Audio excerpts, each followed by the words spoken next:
There are times when we just want to lock in for tons of hours and experience something totally amazing. That's when RPGs come in. So here's a list of 15 plus masterpiece RPGs that you will get obsessed with. Baldurs Gate 3. It's one of those games that absolutely devours your time in the best possible way. At its core, it's a turn-based RPG set in the Dungeons & Dragons universe. If you've played Divinity Original Sin, you'll feel right at home. But this is even bigger, deeper, and somehow more chaotic. What really makes it shine is the storytelling. Your choices actually matter. Characters will remember stuff you did hours ago. Romance options feel earned, and your party members aren't just meat shields. They're fully fleshed out people with personalities, pasts, and some serious baggage. You can sneak into places using barrels, blow up entire areas, and even talk your way out of boss fights. It rewards creativity like few games do. One of the key points I would like to highlight is that this game is not like other RPG titles such as Dark Souls or Witcher. Here, you're way too deep into the storylines and cutscenes. So, if that's your jam, then you can surely have immense fun playing Baldur's Gate 3.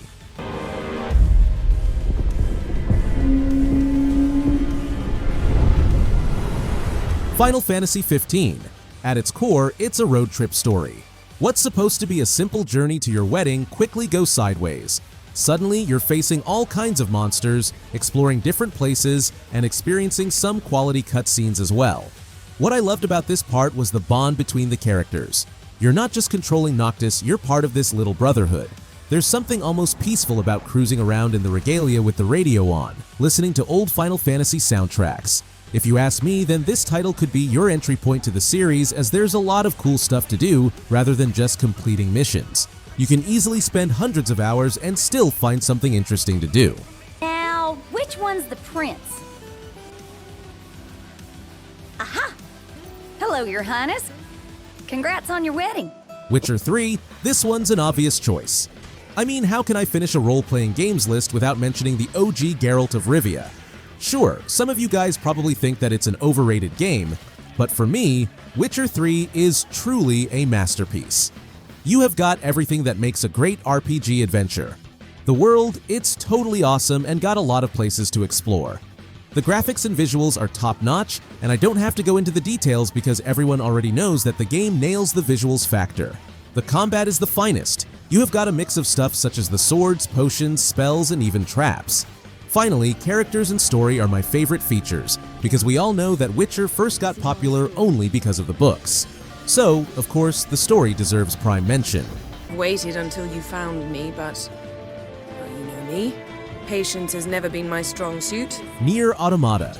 You go into it thinking it's just another flashy action RPG with cool androids and slick combat, but then you realizes it's a complete emotional package. You're a badass android sent to Earth as part of this ongoing war between machines and androids.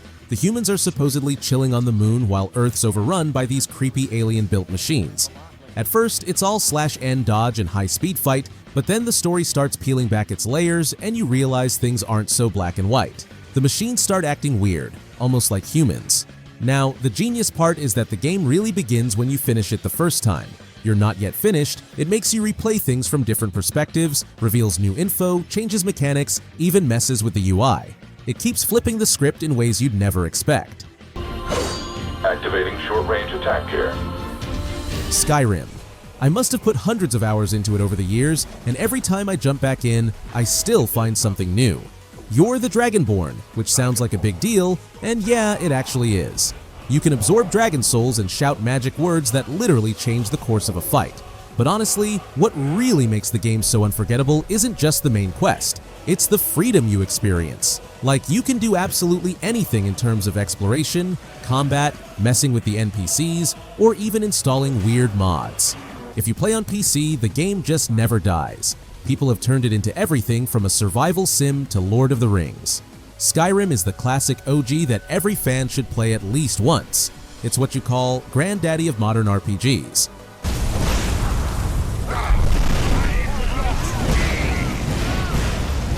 Cyberpunk. Let's talk about more of a sci-fi side of RPGs. Cyberpunk is well popular and most of us have already played it, but even if there's someone out there who's having second thoughts about this one, then truly saying, you will not be disappointed at all. If you love the idea of playing a futuristic RPG, then you're all set. And I'm not going to go into too much detail here about the basic gaming aspects such as the gameplay, combat, graphics, or storyline, because it's been a lot of years since the release. So, we are already familiar with everything. I'm just trying to recommend you guys that Cyberpunk is definitely worth your money. Sure, it had a rocky start, but in 2025 everything is fixed and is even better. Everybody still wants to live here. This city's always got a promise for you. Might be a lie. Kingdom Come Deliverance. There are no dragons, no magic, no chosen one nonsense. This game's pure raw and realistic. You're basically a nobody who gets mixed up in some big historical fight. One minute you're mucking about in your village, the next you're running for your life. Honestly, it's character development that you should look forward to too, because the game takes you from a simple farmer's son to someone super important to the nation. Speaking of the world around you, well, like it or not, the game highly focuses on realism, means the clothes you wear are also of the same historic period, castles and towns are properly laid out. There's no HUD clutter, no magic compass pointing to you exactly where to go. You've got to navigate by landmarks, ask directions, or literally read a map. It makes you feel like you're living in that world. Now get up quick. Your breakfast is on the table. Wait, what's this? Have you been... Oh, Henry. How many times have I told you about fighting? Elden Ring. How can we end this list without mentioning one of the first open worlds from software games? Elden Ring had to be on this list because, after all, it's still one of the coolest RPGs, with a twisted high-level difficulty, of course. But hey, if you're willing to learn, acquire better gear, and just grind, then it's all good. This is one of those games that gave From Software an insane exposure. Lots of new audience finally got their first experience of playing a Souls game.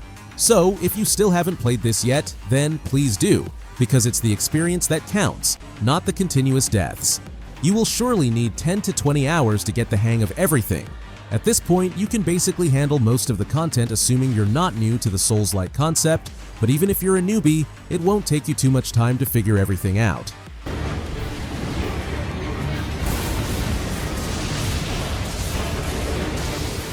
Monster Hunter World. If you've never touched a Monster Hunter game before, this one is the most approachable and probably the best place to start.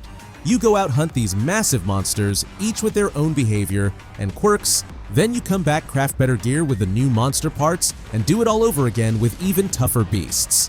It's this perfect balance of strategy, skill, and grind. You could play just one for hundreds of hours and still be learning new tricks. Multiplayer is where it really shines though. Playing with mates or jumping into someone else's SOS mid-hunt is just straight up awesome. Overall, this game is a perfect choice for those who want to dive deeper into the whole monster RPG kind of stuff, players who love upgrading and slaying monsters over and over again. The monster if you use the focus camera. The dual blades are close-range weapons made for hitting prey with a flurry of attacks. Dragon Age Inquisition. It's the third main game in the Dragon Age series, and it seriously steps things up from the previous ones. Demons are pouring in, Chantry's in shambles, the mages and Templars are at each other's throats, and someone's got to pull it all together. And that's basically your job. Gameplay-wise, it's a mix of third-person action.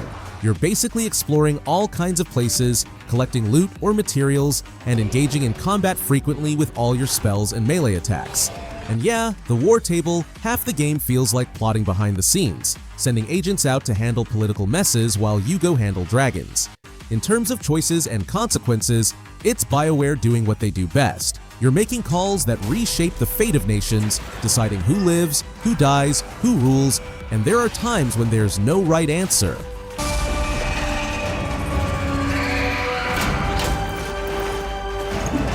Assassin's Creed Odyssey. This game is massive. Like, if you're expecting a quick story you can knock out in a weekend, forget it. You're looking at dozens of hours. It's Assassin's Creed, but with way more RPG vibes this time. Combat's a big change from the old-school AC games. It's much more action-focused, no more instant one-hit kills with the hidden blade. You've got a whole ability tree, and it actually makes a difference depending on how you build. You'll either love or hate the grind. I actually enjoyed clearing out camps and syncing all the viewpoints, but yeah, it can get repetitive if you're trying to 100% everything. All in all, if you love this new turn into the AC series, then surely you will have a great time. There are definitely players out there who love spending hundreds of hours in these massive open worlds.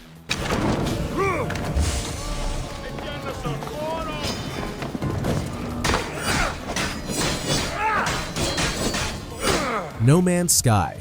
I'd heard about the whole drama when it launched, but I waited a few years, figured I'd see what it had become after all the updates. And I've got to say, it's one of the wildest turnarounds I've seen in gaming.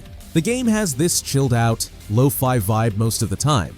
You're just out there in the vastness of space, discovering planets no one's ever seen before. And the devs are still adding new updates and content. Hello Games introduced so much cool stuff. There's proper base building, multiplayer, living ships, expeditions. The devs dropped so much content for free, it almost feels like they're trying to make up for the rough launch tenfold. If I had to sum it up, No Man's Sky is that game you play when you just want to lose yourself for a bit. Before I reveal my final pick, here are some honorable mentions. Dragon's Dogma 2.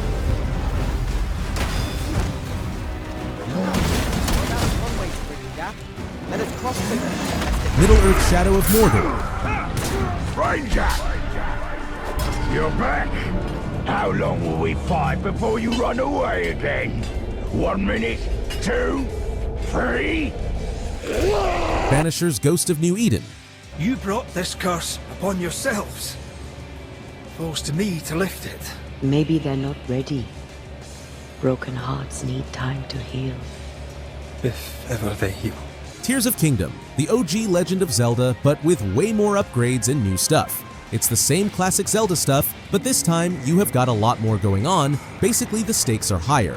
So if you have played Breath of the Wild, then you already know what you're signing up for. Honestly, I don't want to give out any spoilers, but Breath of Wild is hella popular and lots of players absolutely loves the game. So you just need to try out the new part as well.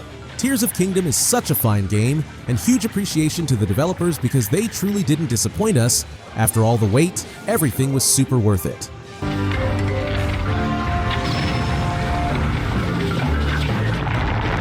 Alright, this finishes our list of 15 plus masterpiece RPGs that you will get obsessed with. Sure, we have mostly included the popular ones, but we are making a part 2 as well. It will soon be available. So make sure to subscribe and stay tuned in because there will be a part 2 this week.